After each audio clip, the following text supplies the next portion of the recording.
Mas vamos começar aí com a nossa devocional de hoje, terça-feira, e ontem tivemos a primeira devocional, às 9 horas da noite, foi bênção, e hoje teremos a outra devocional, a segunda devocional dessa semana, Fuse Experience, nome chique, né? Fuse Experience, e será com certeza bênção demais também. Antes de começarmos, só queria falar que o resto da semana também teremos devocional.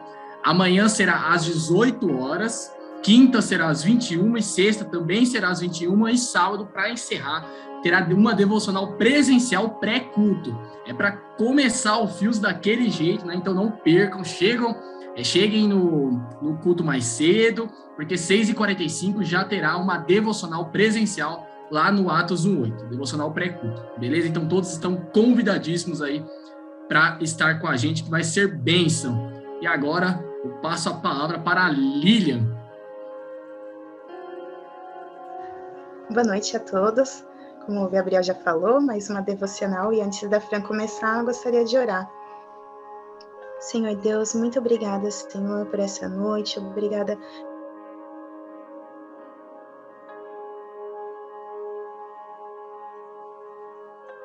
Acho que ela travou. pela Fui eu que travei. de ser mais parecidos contigo. É o que te pedimos em nome de Jesus. Amém. Amém, Lilian, amém. Deu uma travada na sua conexão bem na hora que você orou, a gente só conseguiu pegar o finalzinho. Se você puder orar novamente por ela, a oração sempre é bom. Então, se puder novamente aí por ela, tudo bem, Lilian? Sério, a sua conexão deu ruim bem na hora que você começou a orar. Eita, posso orar sim. Oração em dobro, hein, Fran? Que privilegiado. Glória a Deus. Senhor Deus, muito obrigada, Senhor, por essa noite.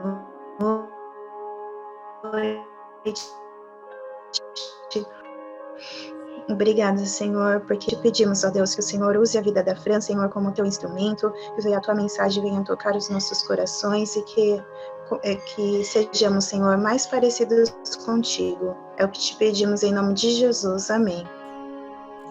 Amém. Boa noite, pessoal. Então é isso aí. Hoje eu vou fazer a devocional, né? Eu trouxe um tema que Deus tem falado, tem ministrado muito no meu coração. Aliás, não faz sentido eu trazer algo aqui que Deus não tenha trabalhado em mim, primeiramente, né? E eu espero que Ele fale com vocês também nessa noite. E o mais interessante é que esse tema que eu pensei, né, para trazer para essa devocional, o Gabriel falou um pouquinho ontem sobre ele, né? Começou a falar sobre ele. Então, se Deus quer continuar ministrando isso no nosso coração, amém, vamos embora. Eu tenho certeza que não vai ficar nada repetido, né? Eu vou abordar alguns pontos diferentes, mas o tema de hoje é a boa, perfeita e agradável vontade de Deus. E o texto que eu vou usar está lá em Romanos 12, né? Então, se você já quiser abrir aí na sua Bíblia, no seu celular, daqui a pouco a gente vai ler um pouquinho esse versículo, né? Que está lá em Romanos 12. E antes de eu começar, eu quero que a gente reflita aqui um pouco juntos, né? Algo que eu refleti também quando Deus começou a falar comigo. Nós sabemos que Deus é soberano, que Ele sabe de todas as coisas, e se Ele sabe de todas as coisas, Ele sabe o que é melhor para nós, não é mesmo? Só que eu pergunto para vocês, mesmo sabendo disso, às vezes há muito tempo de igreja, ou pouco tempo de igreja, mesmo sabendo de tudo isso, da sua soberania de Deus, quantas vezes não passou pela sua mente que Deus parecia que não estava te ouvindo? Ou que Deus ele não estava vendo aquela situação que você estava passando, que a gente coloca a mão na cabeça e fala assim, Deus, não é possível que o Senhor não está vendo isso aqui, né? E parece que o Senhor não me ouve, não age aqui na minha vida. Ou até mesmo você pensou, né, planejou algo no seu coração e você falou assim, não, essa tem que ser a vontade de Deus, porque eu planejei isso tão bem no meu coração. Nada pode ser melhor do que isso aqui que eu planejei. né? E, inclusive, se algo acontecer diferente ou não acontecer assim como eu penso, aí não vai ser legal, não vai ser bom, porque eu já criei altas expectativas nisso aqui. E eu confesso para vocês que eu já pensei dessa forma. Eu já tive grandes expectativas das coisas, grandes sonhos, vontades egoístas, e muitas vezes, por mais que acontecesse da forma que eu queria, eu me frustrei, eu fiquei triste, ou eu não entendi a vontade de Deus, né? Eu não entendi. Eu falo assim, Deus, não é possível, eu não estou entendendo o que o Senhor está fazendo aqui. E a resposta para esses meus questionamentos e para o de vocês também, se algum dia vocês já pensaram assim, está lá em Romanos 12, no versículo 2, e eu vou ler agora. Romanos 12, 2. Não se amoldem ao padrão deste mundo, mas transforme-se pela renovação da sua mente, para que sejam capazes de experimentar e comprovar a boa, agradável e perfeita vontade de Deus. Então, esse versículo, ele afirma, né? Ele faz uma afirmação do que é a vontade de Deus. Mas, ao mesmo tempo que ele afirma sobre essa vontade de Deus, ele dá uma condição. Ele traz uma condição para que a gente possa viver essa vontade de Deus. Então, primeiro eu vou explanar um pouquinho sobre a vontade de Deus e depois sobre essa condição. Então, primeiro ponto, a vontade de Deus, ela é boa. Toda a Bíblia, todos os versículos da Bíblia, eles apontam para uma vontade essencialmente boa de Deus. A essência de Deus sempre é boa, a vontade dele sempre é boa na sua essência. E um exemplo está lá em Gênesis, né? Existem vários exemplos na Bíblia, mas o primeiro exemplo, né, está lá em Gênesis 1, que fala que depois que Deus criou o mundo, que ele criou todas as coisas, ele viu que era bom. Então, o que ele criou era bom. Mas eu peguei aqui um outro exemplo também de como, às vezes, a nossa mente humana, a nossa mentalidade humana, pode achar que a vontade de Deus não é boa. E aí eu peguei lá o exemplo do povo judeu, né? O cativeiro do povo judeu na Babilônia. Não sei quem aí já ouviu essa ministração, já leu esse livro. Mas o Senhor, ele advertiu o seu povo. Ele mandou os profetas para chamar o povo de Deus ao arrependimento, mas eles não escutaram. E naquela circunstância, que eles ficariam 70 anos exilados, óbvio que eles não achavam que a vontade de Deus era boa. Imagina, isso acontece com a gente também. Quando a gente está passando por um sofrimento, por uma situação que não é boa, a gente jamais vai falar assim, não, essa é a vontade de Deus. Pelo contrário, a gente acha que está tudo errado, que às vezes a gente não está no caminho certo. Mas sim, Deus, naquele momento, a vontade dele era boa também. Eu vou até ler aqui em Jeremias 29:11, que diz assim: porque sou eu que conheço os planos que tenho para vocês, diz o Senhor, planos de fazê-lo prosperar e não de causar dano, planos de dar a vocês esperança e um futuro. Então, Deus, ele não estava vendo somente aquela situação, ele tinha um plano para aquele povo, que era a purificação e a restauração daquele povo. Então, por mais que as circunstâncias ali naquele momento parecesse que a vontade de Deus não era boa, ela era boa, porque Deus, ele tinha um propósito. E às vezes, até quando a gente lê esse versículo, né, fora de contexto, quando a gente não entende muito bem, a gente fala assim, os planos de Deus de não me causar dano. Deus, ele tem esperança para mim, o futuro, ele quer que eu prospere, né?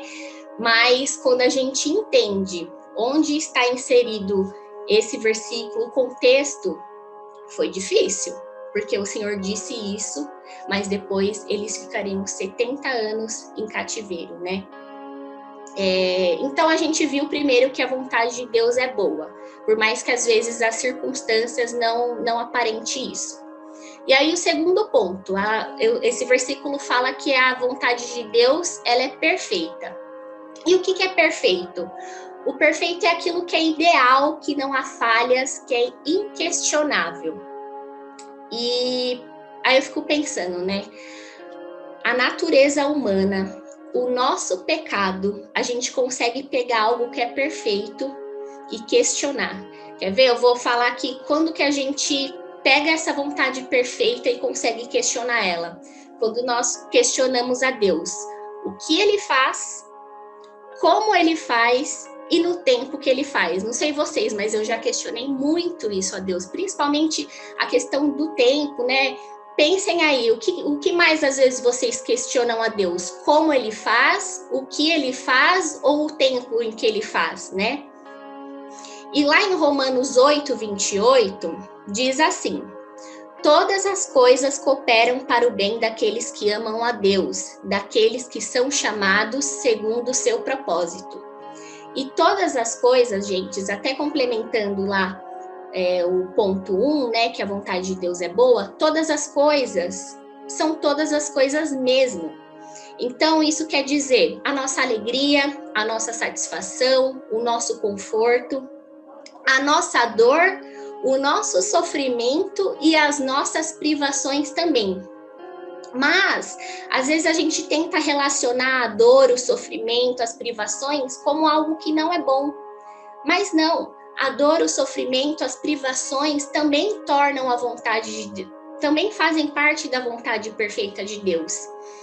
E o exemplo que eu peguei aqui, né, a maior expressão da perfeita vontade de Deus é a pessoa de Jesus Cristo, né? Jesus Cristo, o próprio Deus, né, em forma de homem, ele morreu na cruz para que a gente pudesse ter a vida eterna. Então, olha aí o plano de Deus, né? Lá em Mateus 26, 39, diz assim: Pai, se for possível, afasta de mim este cálice. Contudo, não seja como eu quero, mas sim como tu queres. Então, olha, claro, o próprio Jesus pediu isso para Deus. Ele estava passando por um momento de muito sofrimento, uma morte de cruz, né? Ele foi humilhado, ele foi crucificado. Ele pediu para o Pai: Pai, se puder, afasta de mim esse cálice. Mas não aconteceu. O Senhor não afastou, ele morreu na cruz para que nós pudéssemos ter vida eterna, né? Então tá aí mais um exemplo da vontade boa e perfeita de Deus, e até através aí da figura de Jesus Cristo. E terceiro ponto, a vontade de Deus, ela é agradável. Então a gente pensa assim, se a vontade de Deus é boa, se ela é perfeita, é claro que ela vai ser agradável. Só que o que acontece? Volta lá no nosso pecado, a nossa mente humana, a nossa mente que não foi transformada ainda. O que acontece, gente? O pecado, ele altera a forma como nós experimentamos a vontade de Deus. E de verdade, gente, assim como o versículo ele fala aqui, não se amoldem ao padrão deste mundo, mas transforme-se pela renovação da sua mente. Se a gente não tiver essa mente renovada, é como se o gosto da vontade de Deus mudasse, é como se a gente comesse a comida mais gostosa do universo, mas aquilo parecesse ruim. Então, quando a gente não está com a nossa mente transformada, essa vontade agradável, ela fica detestável. O pecado torna a vontade agradável de Deus em detestável, em ruim, né? E por isso, eu quero que a gente pense nessa noite, né? Como uma tarefa diária também, para a gente se perguntar: será que nós estamos nos moldando ou estamos nos transformando e nos renovando de acordo com a vontade de Cristo, né? E aí entra na parte da condição. Essa é a condição, né? O Paulo, ele usou a expressão para que sejam capazes. Sem a renovação da nossa mente, a gente não é capaz de experimentar e provar essa vontade de Deus. O Gabriel falou isso também. A gente fica preso naquilo, como se o mundo, ele alterasse a nossa essência, a essência de Cristo em nós, né? O que é para ser bom fica ruim, a gente não consegue entender. Mas ainda para finalizar, eu quero ler agora o versículo 1, né? A gente leu aqui o versículo 2, mas agora para fazer um link, para tentar fechar tudo isso, eu quero ler o versículo 1, que diz assim: Portanto, irmãos, rogo pelas misericórdias de Deus que se ofereçam em sacrifício vivo, santo e agradável a Deus. Este é o culto racional de vocês. Então, vamos trazer aqui para a prática, né? A gente fala assim: ai, tudo bem, às vezes eu tenho dificuldade de entender a vontade de Deus, de experimentar essa vontade boa, perfeita e agradável de Deus para minha vida. Então, aqui o versículo está falando que para eu poder experimentar essa boa, perfeita e agradável vontade de Deus, eu preciso ter uma renovação da minha mente. Ok. Mas e agora? Como que acontece? Como que é esse processo de renovação da minha mente? E eu acredito que a resposta está muito nesse versículo 1, quando fala para a gente se entregar como sacrifício vivo. Porque, gente, eu acredito que tudo começa lá com a entrega. Essa renovação da nossa mente, ela não vai começar sem entrega. A gente precisa entregar o nosso corpo como sacrifício vivo, né? Aqui tem até uma relação, como que era antigamente lá os sacrifícios, né? Eram animais mortos. Mas aqui tá falando que o Deus que habita em nós agora, ele pede nós por inteiro. Isso quer dizer, os nossos pensamentos, o nosso coração, o nosso falar, o nosso andar, as nossas mãos. Imagina quanto que a gente pode glorificar a Deus com todo o nosso corpo, com toda a nossa vida, né? E às vezes parece algo muito pesado isso. Nossa, é muita coisa. Sério que Deus ele pede isso pra gente? Mas quando ele usa aqui o culto racional, ele quer dizer que isso é muito sensato. Ele fala assim, não, se vocês fizerem isso, vocês vão estar sendo muito sensatos em fazer isso, né? E isso faz parte da renovação da nossa mente, né? Quando a gente se entrega por completo. Porque quando a gente se entrega por completo, como que a gente confia em alguém? Quando a gente conhece ela, e a gente não conhece ninguém do dia para a noite, né? É um processo, são dias a dias, né? Eu não sei vocês quantos estão aqui assistindo ou participando dessa sala, tenho certeza que vocês já trabalharam com alguém no âmbito do trabalho ou até mesmo na igreja. Então, quando a gente começa a ter intimidade, quando a gente começa a conhecer alguém de verdade, a gente começa a saber como a pessoa trabalha, não é verdade? A gente fala assim, não, fulano ele vai chegar atrasado, mas eu sei que ele vai chegar. E eu sei que ele vai trazer o que ele falou que ele vai trazer, um exemplo. Então, a gente começa a confiar em quem a gente conhece, em quem a gente tem intimidade. Então, eu trago muito esse versículo para isso, sabe? Quando a gente se entrega, a gente começa a participar da essência de Deus, né? Da essência dele, a gente começa a ser envolvido por ele. E é impossível a gente não confiar em Deus quando a gente realmente está envolvido nele, na essência dele, né? Então, eu acho que não que a gente não deva focar nessa transformação e renovação da nossa mente, sim. Só que hoje eu quero que a gente reflita que para a gente conseguir essa renovação, essa transformação na nossa mente, a gente precisa estar enraizado, a gente precisa estar ali com Cristo. Então eu quero falar para você hoje nessa noite, assim como Deus falou muito comigo. Volte para o secreto, volte a ter intimidade comigo. Você não vai conseguir ter essa renovação da sua mente se você não começar do básico, do princípio. É isso que importa aqui agora, entendeu? Então, eu não sei quais são as suas dúvidas, quais são os seus anseios, Eu sei, às vezes o seu coração tem tantos planos, a sua mente tem tantos planos que é difícil se desprender deles. Às vezes a gente não consegue soltar mesmo o controle, mas se entregue, viva uma vida de intimidade, volte para o secreto. Né? Aqui Paulo fala, rogo pelas misericórdias de Deus que se ofereçam em sacrifício vivo, se ofereçam. De repente você vai se ver tão envolvido em Cristo que os padrões da sua mente vão mudar. Você vai confiar tanto em Deus. Tem até uma música que eu gosto muito que fala assim, Deus, quanto mais eu te conheço, mais eu confio em você. E é assim mesmo. Quanto mais a gente conhece, mais a gente confia em Deus. E a gente precisa ter essa mente renovada para que a gente possa experimentar e viver essa boa, perfeita e agradável vontade de Deus. E isso, depois aqui, Romanos, ele vai destrinchando no próximo capítulo 12 mesmo, né? Fala sobre o serviço, algo que a gente está vivendo muito aqui nessa semana de Fuse, mas a gente precisa voltar lá do começo. Às vezes a gente quer começar algo e parece ser muito difícil, mas é porque às vezes a gente abandonou o nosso secreto, a gente abandonou a nossa intimidade e a gente precisa voltar para isso. Então agora eu vou fazer uma oração sobre tudo isso que eu falei. Espero que Deus tenha falado no coração de vocês também. Senhor, nós estamos aqui em Tua presença e obrigada pela Tua palavra, que é a palavra de vida, Senhor Jesus, que é os Seus ensinamentos para a nossa vida, Deus.